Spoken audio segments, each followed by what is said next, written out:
I hereby introduce to you Mr. Michael Veazey.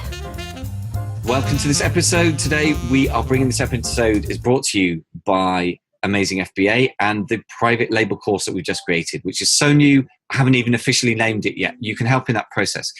We are making 10 places available for beta testers only, and we have already probably got about 6 or 7 of those taken by last count. So there are only about 3 places left. So the full price of the course is going to be £395 from September. The beta testers are going to get it half price, so just £195 or dollar equivalent, whatever that is, about $270, something like that.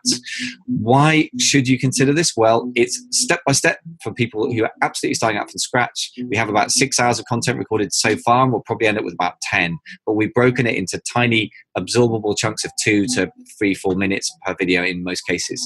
It's step by step. Not only that, but you're going to start off by learning the basics of Amazon with a bit of quick and dirty retail arbitrage. That's how we work. You don't have to do that, but it's a very, very wise starting point. Then the second thing we offer is how to test products that are not private labeled, but are as close to that as you can get to test out the market, learn your skills, learn to import and export, get comfortable with the process, and then move on to private labeling. So it's all about learning, doing, and reviewing. That whole circle, virtuous circle, is the entire philosophy of the course. And I believe that gives it a bit of a unique spin, although a lot of the stuff, the mechanics will be similar to what's out there, but the way we put it together as a structure, as a course, I think is reflective of how the podcast works. It's just to be dynamic, to be real, to be focused, and to actually focus on real results, not less fantasy and more doing and more action and results. So if that interests you, just send me an email, michael@amazingfba.com, Michael for Michael at amazingfba.com. And in the subject line, simply say that you're interested in the private label course beta. That's it. Thanks so much for listening. Now on with the show.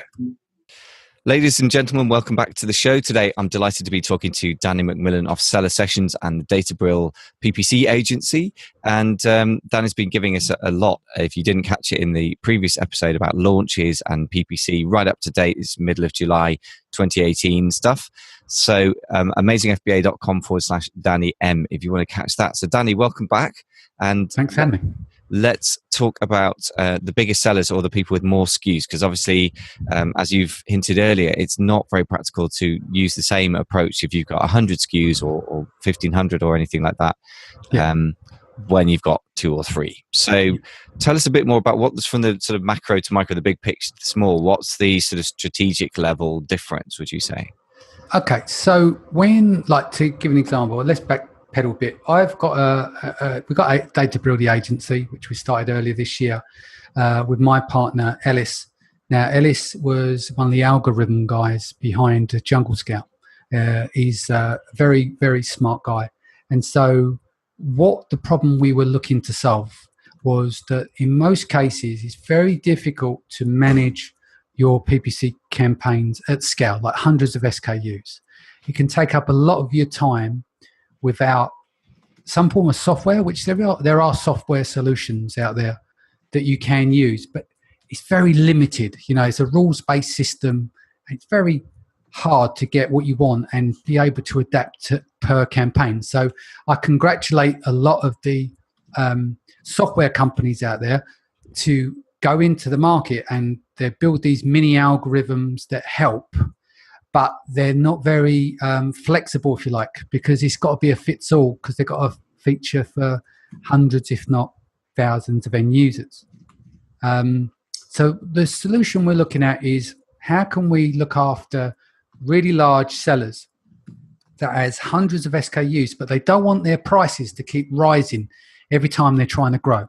Because often what happens is that you might be able to offer someone a really good deal, but then as soon as they start offering additional SKUs, it's like, oh, right, it's going to cost this, it's going to cost that, it's going to cost this.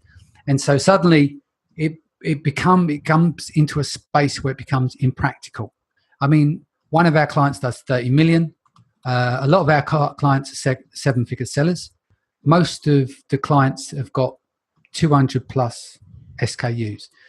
They're all in different categories, so they need different approaches. Some are commodity products.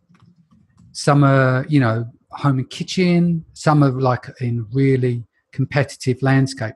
So we have to take a look on each of one of those accounts and work out what is the best steps forward for them. And what also comes outside of just plain PPC is the strategy for the whole business.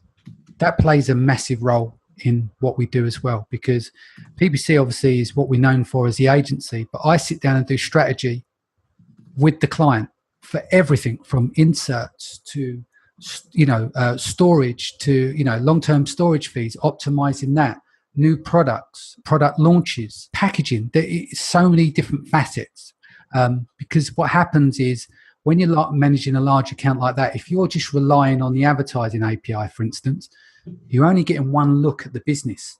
Whereas we got access to MWS, we get the whole look of the business, because we can make calculations on these larger accounts based on stock movements, return on investment, velocity, and not everyone can achieve that through an agency, because they're only seeing what's on with the PPC. So they might see that the sales are going up and down, but on the surface, not realizing that the stock is in clearance or they've run out of stock on that product. Whereas we have all of those calculations in place, so we're able to see a much better picture to make better decisions. And so it does take a completely different approach. Now, saying that, there's another thing to take into consideration there. We've done jobs for clients where they may have had a product which maybe hadn't launched as well as they would like to, and they wanted to get rid of the product, and they've got quite a lot of stock and it's in Amazon, and we calculated what it takes to get it out of Amazon, and then what you can do with the stock after, to a riskier approach where we went exact match on the keyword and dropped the price really, really low, and then built sales velocity. So what happens is instead of the customer losing X amount of money, they lose a fraction of it, because we end up selling through the stock. And as over a period of time, the dropped price will start to recover itself as it goes up to full price through sales velocity, and it may win, say, the bestseller batch. Wow, so there's another strategy there will take place, because you're going to get to a stage with the larger accounts is that you need stability on these accounts. So there'll be a case where after you've done your launches, after you're doing repair jobs on products that haven't gone in the right direction or been discontinued, you want to put a situation where they're stabilized, where the ACOS for the customer is recognized to being stable. And of course, what we look at is to make sure that they're as profitable as possible, or at least breaking even on some of these products. So there's a lot going on here. One of the things I want to pick up on, which is a kind of a more of a side issue for what you were saying, but is obviously a very important issue for all sellers, is how to get rid of stock that basically isn't going to sell. I mean, isn't going to sell is a prediction about the future, which is impossible, but that we think is pretty likely not to sell profitably. And yeah, tell me a bit more about this sort of case study, because I think that's important. With that there, we developed it, like Ellis is the data analyst anyway, and so we originally done this in spreadsheets, but now it's been developed into a tool, so it makes it a bit easier to for the client to digest. But what we do is we take their whole account, we run the algorithms over it, and then we show them what their return on investment and how long it's going to take to sell through this product, and at that price point. So what effectively what you're doing is almost like money balling. You'll say got 200, let's just say you've got 100 products, overall, to keep the number simple. But you might find that it's your top 20 is the most, 80-20 rule, is the best performance. And the other 80% could, like, you're literally pushing around data and you're tying up cash flow. So what we're able to do is effectively is to look at that and go, well, your money is out your account for this period of time, and this is the return on investment you're getting over this period of time. So what happens then is they can look at cutting their products, taking that cash flow and investing that into better products. And bear in mind, we're only meant to be like a PPC agency, but they're part of the package that we offer, because you do have to take a different look at larger accounts that's not just PPC related, because it all has an effect, right? So let's look at it on a positive light. If you were just chasing ACOS on its own in isolation, and your client cut a load of SKUs because it wasn't performing well, overall your ACOS is going to improve, right? You're going to have less campaigns where you're burning through and having a high ACOS over a low ACOS. It's just basics. Okay. Yeah, I guess it does. So we don't encourage that. The point is we treat that as in isolation, but I'm just giving an example is that we look at the whole account where we can to help the client, because we see PPC as a key role in the business, of course, because that's the initial point of visibility. It's the additional sales out of organic sales. But also, you need to know what's going on elsewhere in the business. It's no good having an ACOS of 18%, 16%, 12%, and that looks sexy. But the rest of the business is going to whack because you haven't calculated what's happening in 3 to 6 months' time and the problems that you're going to have. Yeah. So you try and look ahead and across data across all the SKUs as well, and basically get a bigger picture. Makes a lot of sense. That's very, very powerful, because I think, as we've discussed before, it's very important for people to specialize in one area and get good at it if they're offering a service. And on the other hand, if it doesn't fit into the bigger picture, it's a bit like going and working on your biceps, but in order to, I'm getting into a realm I don't know about here, so you can tell from my physique, but it seems like you're developing one sort of, you're going to be like Popeye on your right arm and your legs are spindly. It's sort of out of whack, isn't it? So you do need that overall picture. I think that's an incredibly valuable thing you guys are offering there. Just to come back on, I just want to drill into just that it's more of a quick hack, really, but how you get rid of stock that isn't selling profitably, because it actually isn't a quick hack, but it's an important thing. So you've talked about how you identify which ones to get rid of. Yeah. Would you say it's worth spending money on PPC in the broader sense, like Google AdWords or even Facebook ads, to get rid of stock? Let's say you got a product that sells normally for about $20 and you realize that the sales velocity is horrible. You've done the normal things. You can't get it moving. You've got, say, 1,000 units and it's selling at, 10 units a month, or one of those horrendous losers like that. It's more common in the UK, I guess, than the US, right? Or the European markets, because of sales volume being lower. So what would you do personally if somebody came to you with a product like that as part of the mix and said, right, what do we deal with this? It's costing us warehousing overhead every month. What do we do? What would you start with? I'll be honest with you. To start with, always calculate how much it costs just to get it destroyed, because you've got opportunity cost, you've got time cost, and then you've got the fear factor of spending more money and still not get ahead. So when you do that process of dropping the price considerably, you've got to know at what point of the debt you're in terms of that product. So what we'd look at, or the client would look at in that case, is like, how much am I in the hole for? What does it look like to just destroy the stock? Right? What does it look like to remove it and then stick it, if you're in the US, because a lot of our clients are on Craigslist as bulk listing or eBay as bulk listing. So that's time cost. Then you've got additional storage. Then if you are pulling this stock up and you're paying 60, 50 cents a unit, or whatever it is, they're coming across all these different facility centers across the US. They're coming in dribs and drabs. Have you got to repackage all that stuff? Yeah. So you've got to look at all of those costs. Now, what you could do is what we do, and you have to test it first, and it's a risk. You drop the price really low and you burn on the PPC. And then what you're hoping for, as long as you've got enough units and as long as there was enough margin in it originally, you want to try and come out at break even, slightly ahead or behind. If you come out ahead or break even, you might actually consider repressing that stock and keeping that product, because all that is that you now got the sales velocity, you now got the visibility, because the goal is to use the organic sales as a way of using the PPC to help with the organic sales. But there's no guarantee.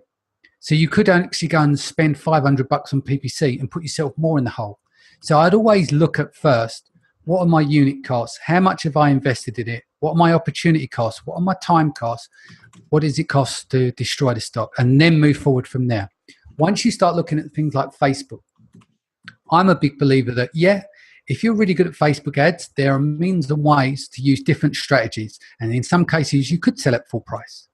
But trying to sell on Facebook to people that are being disrupted with disruptive advertising, it's a billboard at the end of the day. Yeah, people haven't used keywords to search it like on Amazon. You're disrupting their conversation online. They're looking up. When they see a 90% discount, that's a no-brainer. If they're paying £1, £2, or whatever, it's a no-brainer. But if you're trying to sell someone with Facebook ads and it's £20, you've just disrupted them. Are they really going to be interested? Well, it's not compelling enough, so you may struggle to sell through that medium.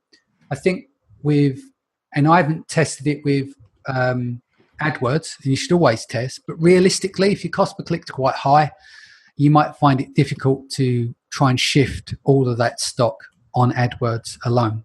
So I think being on platform and the customers are already there, and maybe they're Prime users and their credit cards are already in the system, your less friction point is going to be on Amazon itself, because the customer's there, the stock's already in Amazon, if that's the case and you're not doing FBN or whatever. Then I would start with that first, but allow yourself a budget and go, right, is this working? I got a product that's selling for £30. I'll be silly with it. I'll sell it at $9.99. Yes, I'm going to lose money, right? But you might start getting 10, 15 units a day, and then you go $11.99, $12.99, $30.99, $14.99, $15, and just keep going up and up and up. But there's a requirement there. There's a balance. You need a lot of units to be in stock. If you've only got 200 units in stock, you're not going to get there, are you, at that price, because you're just going to lose more money. Then the safest option there, which most probably, is to remove the stock or destroy it. Now, another thing about destroying stock, and you need to look into this for yourself. From my understanding, I may be wrong, when Amazon destroys their stock, they don't destroy your stock.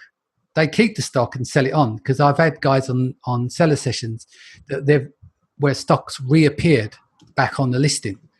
So it goes under warehouse deals. So take that into consideration as well, of having either the stock returning, then you decide to dispose of it, or if you let Amazon dispose of it. But ultimately, everything you do is a risk, and it won't work every time. But that is the first point I would go to, is the stages I previously mentioned. Excellent. Well, that's a nice, clear strategy. And yeah, there is no magic solution to this. I guess it's one of those things, isn't it, that, some products will work and some won't, despite your best efforts. But it's good to have a clear system. So thanks very much for that. And also, if you're listening and you want to review what Danny's just been saying, because it's quite a lot to take in, like anything real in the real world, has its nuances, go to amazingfba.com/Danny, MDANNY, M for McMillan. So that's a nice little side issue. But so Danny, what we're talking about, looking at the account as a whole, let's think about PPC as a whole. So how important is PPC these days? I mean Amazon AdWords specifically, I guess, as part of the overall strategy. Does it have a big place we've talked about launch, does it have a big place, do you think, in the ongoing sales, or is it a small tool? It all comes down to knowing your market, knowing which keywords are going to be profitable or break even, and then not using the rest of those. Going back to what I mentioned earlier, if you've got a product that's selling for $30.99 and you're converting at £5 a click every 10 clicks, it's not going to be profitable for you.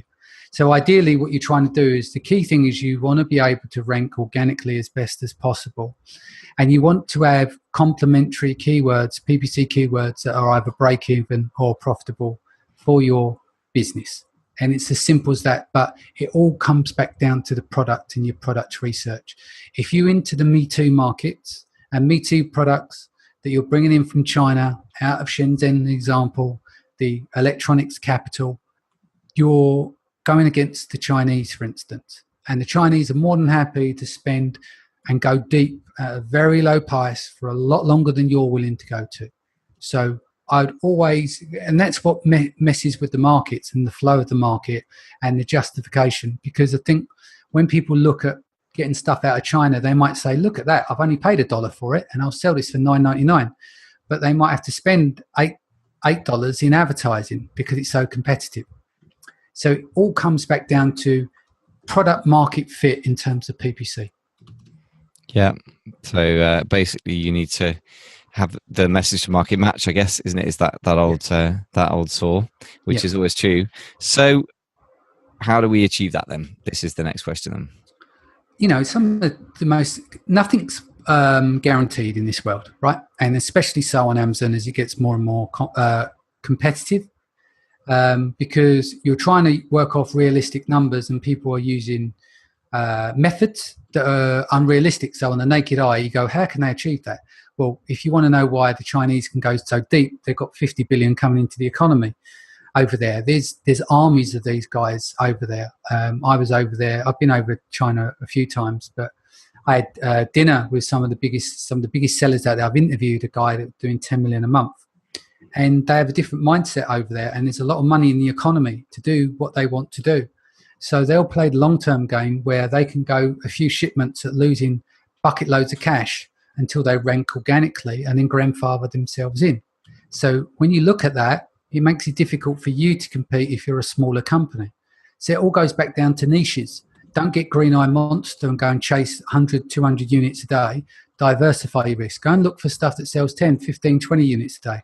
Look at selling in the EU marketplaces where it may be less competition. Consider like being at the forefront of the explosion that could happen or could not happen in Australia. Take that risk.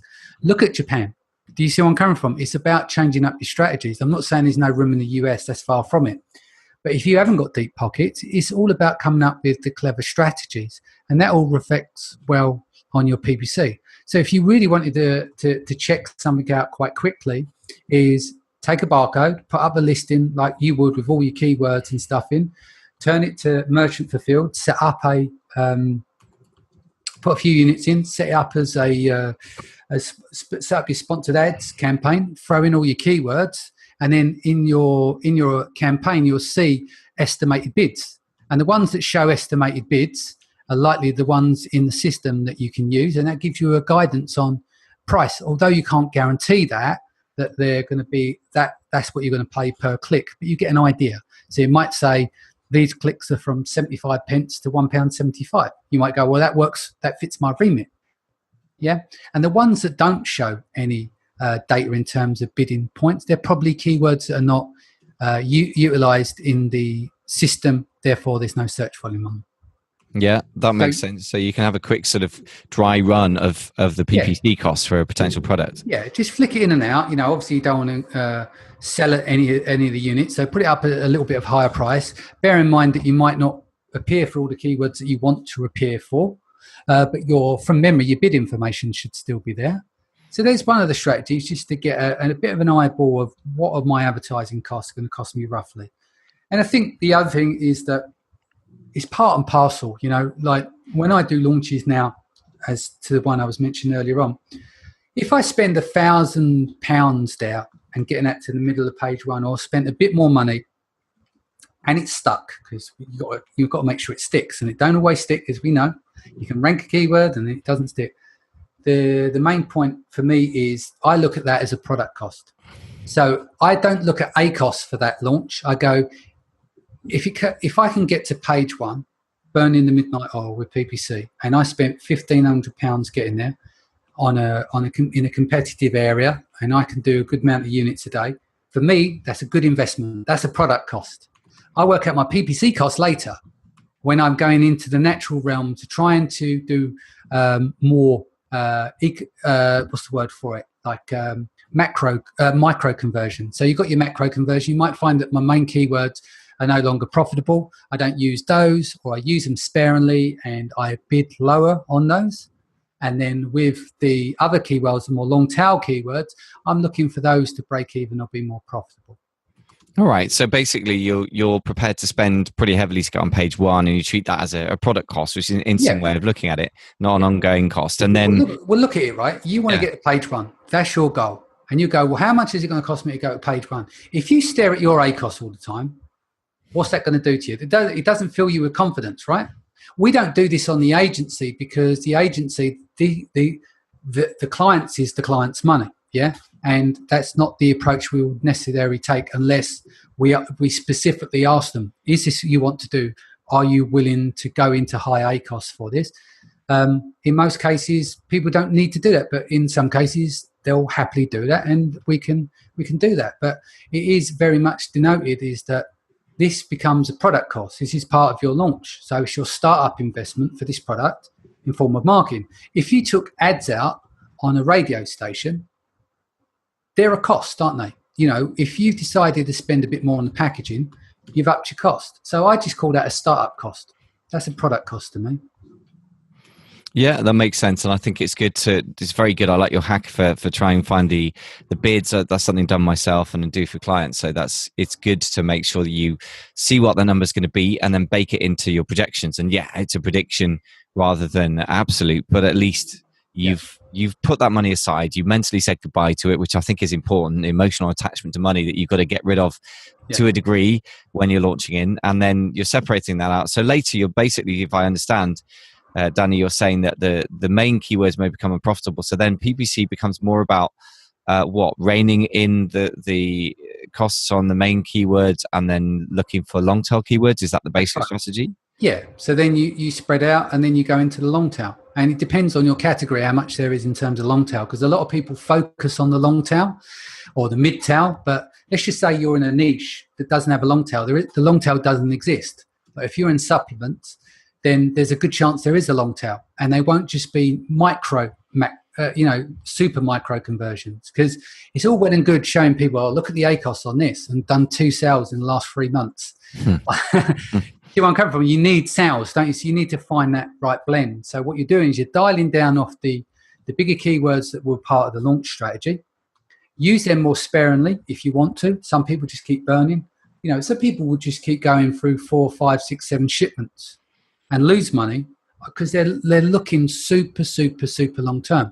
But you need to have the cash flow for that. But the sensible way for me is that you need to bed down on target who your audience, find those search terms that are converting, and they're not just tiny micro ones at every month. They're the step down from the main keywords that are not profitable. And then hopefully we've got a good product with good reviews and good conversion rates. Then your positioning should stay pretty well in terms of organic results.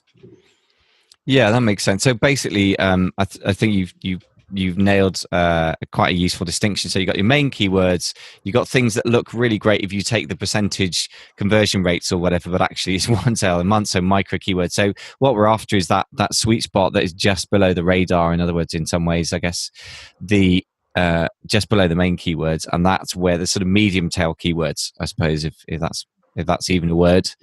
Is that right? That's mainly what we're targeting for most sellers? Yes. Okay. Yeah. I mean, everyone's going to have a different strategy. That's just one of millions. People are going to do waterfall strategies. Some people do discovery campaign strategies with like auto campaigns. It really does vary. It's just trying to work out what is the best fit for you. You might actually find is that you've got a product whereby PPC simply doesn't work, and you're reliant heavily on doing giveaways, doing top-ups. So you might have ranked the product, and every month you're doing giveaways. Yeah. So you might go, oh, okay, to maintain position, I'll give away 50, 60 units over 2 or 3 days, just to make sure that there's a blend between the organic sales and your sales that are coming from the discount codes as well. So tell us about that, because that sounded a bit Canadian. But tell us about that. There are products where PPC doesn't work. Why is this? I mean, you were talking about some alternatives as well. What can we do? So you could be in a super competitive market, right? That's one thing. So the numbers just doesn't work on PPC because everyone's bidding up. Yeah. So someone bidding $10, $15 a bid, stupid prices. Because part of it is some people have got deep pockets, and the other part of it is lack of knowledge and panic. Yeah. So when there's a demand, the market gets driven up. So then becomes non-profitable or break even. But people will still do it in the hope. So you've got people that will launch into a certain area, panic, whack up their PPC, drop their price, the market follows. So they all follow suit on that market. Okay. And then so everyone's in this panic phase, and then they're going to have people go, well, sod that, I'm not going to compete. And the other guys will burn through all their cash, and then they no longer can compete, and then they sell all their stock on a Facebook page, like in the Facebook group. Hey, I want to get out of this. I'm really busy with family and stuff. Someone want to take over this listing. I've got 1,000 units. You've heard the story, yeah? So they then step aside from the game. So that keeps repeating itself, and then the prices go up and up and up, and then it becomes to a point that it's non-profitable, and it ends up working out cheaper just to do giveaways. So people will do a 90% discount code giveaways, which ends up being cheaper than spending the money on PPC. Okay, because if you're spending on those clicks but you're not converting, and you're going after certain keywords, and you've not got the sales velocity, it's not going to happen. But if you're giving away discount codes and you've got the sales velocity, the chances of your position and rank is going to be better off to someone who's converting on the keyword 2 times a day to you doing sales on the keyword 20 times a day through a discount code, right? Yeah. So in other words, if people are panicking in a market and driving up the PPC costs, then you're better off just doing giveaways, because at least you get a guaranteed return on that investment. Okay, it costs you some money. Well, but it's not always guaranteed, because that's the thing. Right. You've got to allow for the fact there's another thing to take in consideration in the market. We're going into realms here, Michael, that neither of us work at Amazon. So these are observations, yeah? So please, listeners, don't kill me for this. I'm just trying to give observation. Now, let's paint a picture for you. Let's just say that you're in a really competitive niche. Everyone's spending money on PPC, but then there are 20 other guys who want to get to page 1, and all they're doing is giveaways. So they're inflating there by doing 90% discounts. So they're all them others, like in the top 10, 15 outside the PPC ads, who are not baked in and grandfathered in, are spending money on doing giveaways. But so what happens is when they finish the giveaways might not stick. They might drop down because someone else is giving away more units, right? Does that make sense? Because it's about the sales velocity. Yeah. So if everyone on page 1 is doing giveaways and spending money on PPC, then there's no guarantee that you're going to stick and take over in terms of organic sales. It's like with any giveaway, it don't mean you're going to stick. So let's go into another issue that you may face, if you don't mind. Yeah. Is when you don't stick. That's the real killer, is because you've spent all this money on PPC. And some of the biggest problems I've seen with people is that they can't work out why they didn't stick. And oftentimes they've got really poor reviews, like 1 star, 2 star reviews, 3 stars maybe. They've got no reviews and they're in a competitive market. Or they are basically, when they're doing the giveaways, they're so sporadic that there's no consistency in the giveaways. So what I mean by that, they might be trying to do 50% off, 70% off discount, and they're jumping around and they're not dialed in their Facebook ads. So the amount of coupon codes they're giving away and distributing on a daily basis isn't working for them, because they're giving 21 day, 5 the next. So they're not getting the conversions that they need. And the biggest factor as well is the price. They might then jack the price up off the back of doing all the giveaways. Therefore, in the market, it's not such an attractive proposition. Yeah. So there's so many moving parts that you've got to look at. There's a lot to review. I mean, but a lot of it comes down to basically poor or no reviews and just a price being higher than the market's willing to pay. I mean, there's no way of getting around those nasty factors, is there really? So let's talk a little bit about the relationship between PPC and the listing, and particularly keywords as well. So one of the things that people always say is, of course, you've got to have, if you want to rank on Amazon ads, you need to have those keywords in your listing. Tell me a bit more. Let's expand on that. Is that really true? And to what extent? And how does that relate to tweaking a listing in response to your PPC and things like that? Well, let's call it not. Let's not call it. Is it true? Let's call it what we've learned and from our understanding, and in terms of common sense as well. Yeah.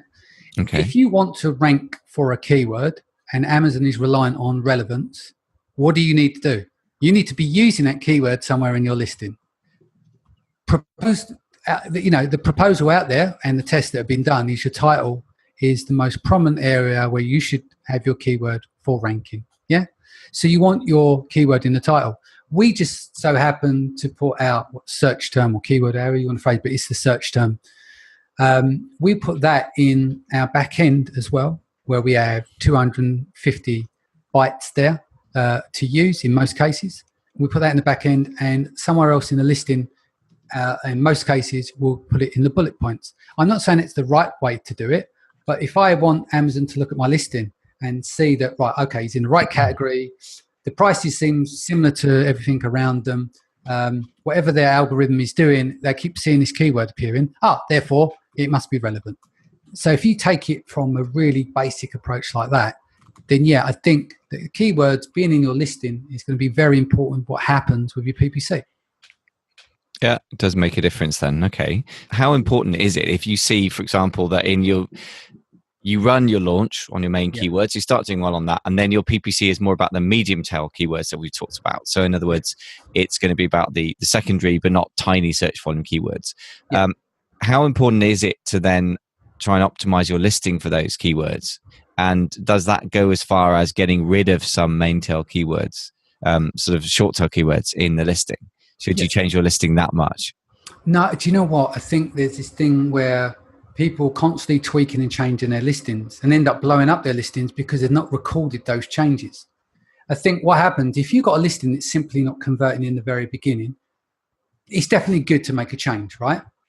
But the danger is if you've got a really good converting listing, and we've seen it and heard it so many times, someone just go, oh yeah, these keywords are working, I'll sling them in the listing, and whatever they're doing, or they keep changing their title back and forth, and this, that, and the other, and then their conversions start to drop, but they don't know where the start point was. So with me, I'm loath to touch a listing unless the keywords that I should be in the listing are not in the listing, or they're not appearing through PPC if I'm trying to run ads on them. Does that make sense? Yeah. So at the very beginning, I'm trying my best to do the utmost to get all the best keywords from the best data I can find that's going to give me the best chance of making this listing successful. That's the first thing. And then after that, I do very little in the way of making changes unless I'm split testing. Yeah. Yeah. So if you don't have a split testing tool, it's pretty simple to do. Make one change, leave it at least 1 week, and then rotate it back. Some people rotate day to day, like with our agency, just to jump around a bit. It's almost like rotate testing PPC campaigns. When we take on a client, instead of going, oh, we're Databricks and we've got this sophisticated technology and we'll run our campaigns up front. No, that's arrogant. We don't do that. What we do is we rotate their campaigns against ours. We call it the challenger. So their campaign for a day, ours, theirs, ours. And then we work on what's the best. Because at the end of the day, it's all about the data that tells you about the results. And I would encourage anyone who may be using Splitly or something like that, come across a bit, expensive, but you split test your listing. Your biggest movers we've found with split testing, if you're going to do that, this is all down to optimization on your listing. It's not just the copy, is that you're going to look at your title, you're going to look at your price, and people eat with their eyes. So they're going to look at the images. So if you want to do any changes to your listing, use the software if you can afford to do it. Or if you're not going to use the software, track all the elements of your listing, look at your sessions, information, your sales, document it correctly, and then rotate it, but give it time. Because one day necessarily isn't always enough, because you might have a day where it's 4th of July in the US and it drops. You could do 2 days before Prime Days, inherently the traffic drops. It could be that you sell a giftable product and it hits January and it's dropped. You've got to look at the periods of which you're doing those tests. And even if you just write in the pad, always document every change that you make. Yeah, I think that's one of the things that it's very hard to do and to have the discipline to do, but you're absolutely right. I mean, we look back at things, I work with clients, I say, okay, so how long have you been running this PPC? Not sure. When did you change the product listing? Don't know. When did you drop the price? That's one of those things that we really don't track, right? Because you drop the price to the floor if you think that you need to get things moving. I'm running PPC and we just don't track that. We rely on computers to track everything, but of course they don't record what price we put things on at. So that's probably the worst offender, right, in terms of not tracking. So thanks for that reminder. And a big fan of split testing. I would say, I mean, I'm always about the title, price, images, but even the bullet points can make a difference. I had someone in the 10K collective that we persuaded into some price testing, and actually he just got his copywriter, no difference in the keywords, just changed 6 bullet points, or 5 rather, just the wording actually, and it went from 30% conversion rate to 38%, which is just a huge jump just on that, which is amazing to me. Yeah. So you just, as you said, and I love the fact that you've got that humility to go, we're very, very good at this, but we still don't assume we know the answer. We're going to run the tests and follow the data. Yeah. You can't argue with the data, right? The thing is, 9 times out of 10, when you try and guess it, you're wrong. In terms of conversion optimization, I can't remember the exact breakdown of the phrase, but it was basically, it was a term that I think it was called Hippo, and it's about other people's opinions. And one of the problems with conversion and data is that you may go into a company and like they want to do website changes, and the boss of the company makes all the decisions. So you're relying on that person's opinion, not on the data. And then the website could absolutely crater because they decide they want, these big changes without following the data because they are the boss. At the end of the day, at this level, when it comes to, you're on Amazon to make money or, and be profitable and run a decent business, right? So your best bet is to use the tools that are available. And if you haven't got the tools, the worst case scenario is to document your changes when you're doing them. Because, I see so many times on a Facebook page where someone go, oh, my sales are quiet today. How are you getting on? It's like 10:15 in the morning. And you don't know what category they're in, what they're selling. So, and some other person is doing 200 units before they've even woken up, depending on what country they're in. Does that make sense? So testing is such a big part of everything that you do. I couldn't agree more. And I think that's a great note on which to end it. And before we do, though, Danny, first of all, many, many thanks for bringing some really thought-provoking and very common sense stuff. I love the emphasis on data and the fact that you guys don't assume you know what you're doing, that you'll test it against the data. But obviously you are very expert. I mean, having somebody from Jungle Scout, they're obviously got an incredible team of data scientists. So you've got an amazing person working at the core of your business.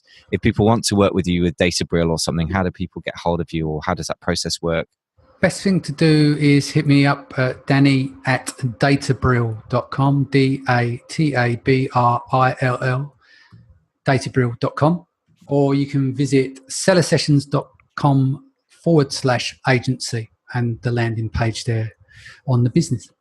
Excellent. And what are your sort of limitations? I know you don't work with everyone in the world. What sort of people will you work with? So basically, normally we work with larger accounts, but we have put together a growth package for smaller sellers.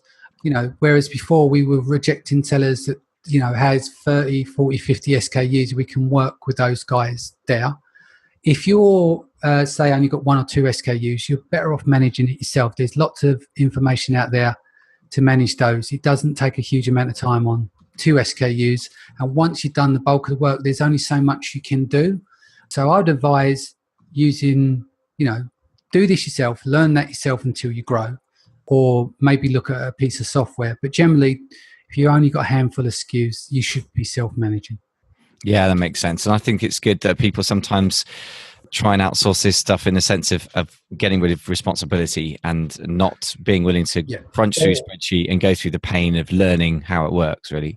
Yeah, I mean, the other side, because it's not very complicated, sponsored ads, but I think the other reason some people look to outsource it is because they've got the wrong product, it's not working. So they try and outsource it to what they think is an expert to put it right. But there's no way of putting it right because the nature of our conversation throughout the show, product matters first beyond PPC and anything else. And if the margin's not there and you're in competitive space and you can't compete, no one's going to save it, And I think that's sometimes why people, as a last ditch attempt, is to try and reach out to people. So always, pre-PPC, because the PPC eventually will take care of itself at some stage. Just get the product right at the very beginning.